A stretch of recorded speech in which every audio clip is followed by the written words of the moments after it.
Liver is considered as the control system of our body, which is the common disease which affects liver and all of its function because of the structural changes happening. Hello everyone, welcome to another lecture on general medicine where I'll be covering another dreadful topic and making it easy to learn for you. So we'll be studying from the Mind Maps book on general medicine by MediStudyGo. This book contains each topic in pictorial format, which is very easy to memorize compared to the bookish language. If you would like to get this book for yourself for any subject, you can access it on e-commerce platforms like Amazon, Flipkart, and even DentalCart. Let's get into the lecture for today and guess the disease which we're talking about. So the topic for today is an inflammatory disorder where the liver is affected, the structure gets affected, and therefore the functioning is hampered. It is none other than but acute hepatitis. As I always say, every topic must be studied under some main headings so as to make it easy to be remembered. So starting with the first heading, which is the introduction or the definition. So for acute hepatitis, it is an acute inflammation of the liver, and since the term acute is there, it means it is less than 6 months of duration. More than 6 months would be for chronic disease. And it can progress to chronic hepatitis, cirrhosis, and even liver failure if the etiology or the agent responsible for acute hepatitis is not removed. If the condition persists as it is for more than 6 months, the condition transforms into chronic hepatitis and can lead to chronic liver disease, liver cirrhosis, and ultimately liver failure. Also, it occurs commonly in children and in young adults. So, age preference is in younger adults instead of the older age groups. After we have covered the introduction, we come to the etiology of the disease, which is the basic cause. How is the disease happening? So there can be 4 main types of causes. It can be infection related, autoimmune, medications related, and toxins related. Infections can mostly happen because of virus like hepatitis A, B, C, D, or E. Secondly, there can be bacteria involved like leptospirosis. There can be parasites like malaria and fungal infections like histoplasmosis. All of these can somehow have an effect on the hepatocytes of the liver, thereby deranging their structure and causing a structural change in the liver's format, therefore causing the dysfunctioning of the liver, thereby leading to acute hepatitis. Secondly, autoimmune disorder is when the cells of the body, the plasma cells and the macrophages, recognize some ill-formed hepatocytes and act against them.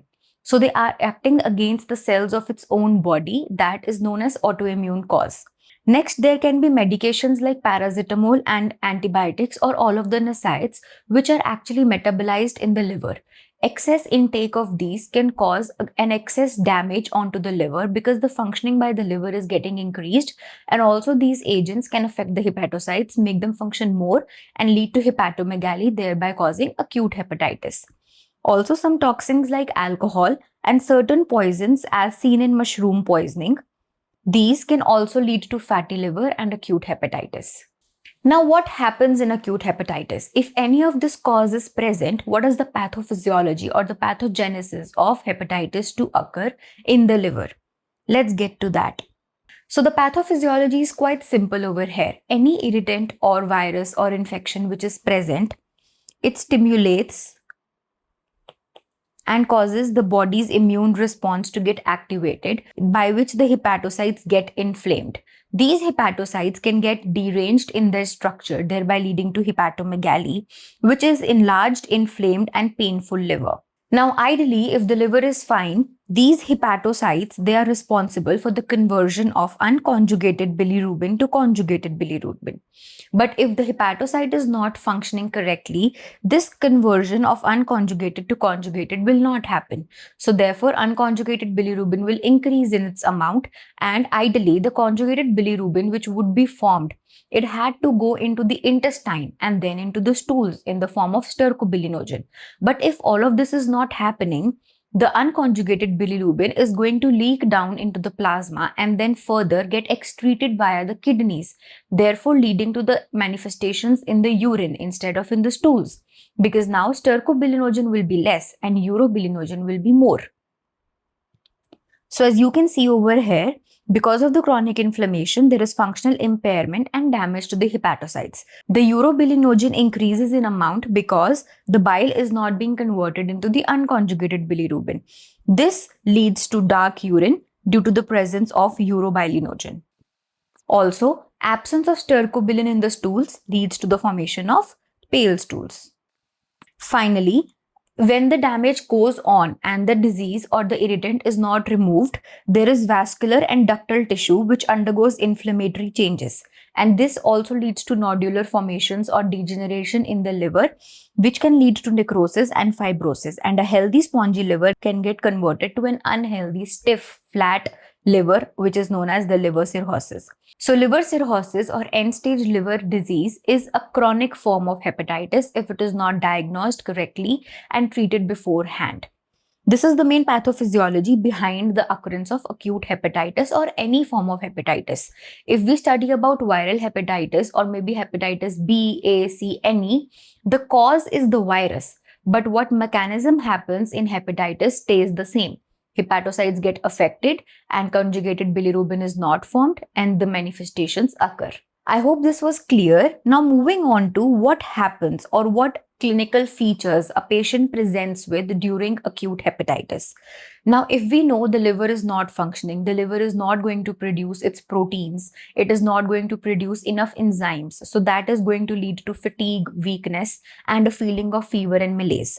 So the common features include fever, malaise, nausea and vomiting because some sort of infection is going to be present. There's going to be abdominal pain because of increase in the size of liver, inflamed and painful liver. Then there is going to be jaundice because of increase in the amount of unconjugated bilirubin, which is going to leak out into the plasma and get absorbed into the skin. So jaundice is going to be seen in different parts of skin, oral mucosa, etc. Then there's going to be loss of appetite, followed by dark urine and pale stools. Dark urine because of urobilinogen and pale stools because of absence of stercobilinogen. After we know the clinical features, we need to move on to diagnosing or investigating the patient and coming to a confirmed diagnosis of acute hepatitis. For that, we take a detailed medical history and examine the patient so that we know if there have been any such symptoms in the family or the patient is himself affected by it since so long. Then we do liver function tests to test the enzymes of the liver. All the enzymes will adequately be increased because the liver is being forced to function more. So AST, ALT, glutamyl transferase will all be increased. Bilirubin level will be increased. If you do other serum tests like CBC, CRP, ESR, these are going to show elevated levels of macrophages, plasma cells, WBCs, and elevated ESR and an elevated CSR if there is some infectious cause present. Viral serology markers help us to rule out disease caused due to hepatitis A, B, C, D, or E. If any of these virus is responsible for the causation, then the viral serology marker will be positive. Then we move for autoantibodies because if suppose hepatitis B is present, then HBs antigen is going to be present. But if the patient is in recovery stage, then antibody for HBs antigen will be present. So autoantibodies test can also be done because presence of these means the patient had some infection related to that very antibody. Then we can proceed with ultrasound and CT scan to visualize the nodular growth of the liver, the stage of the liver disease which is happening, and also rule out the severity of the situation.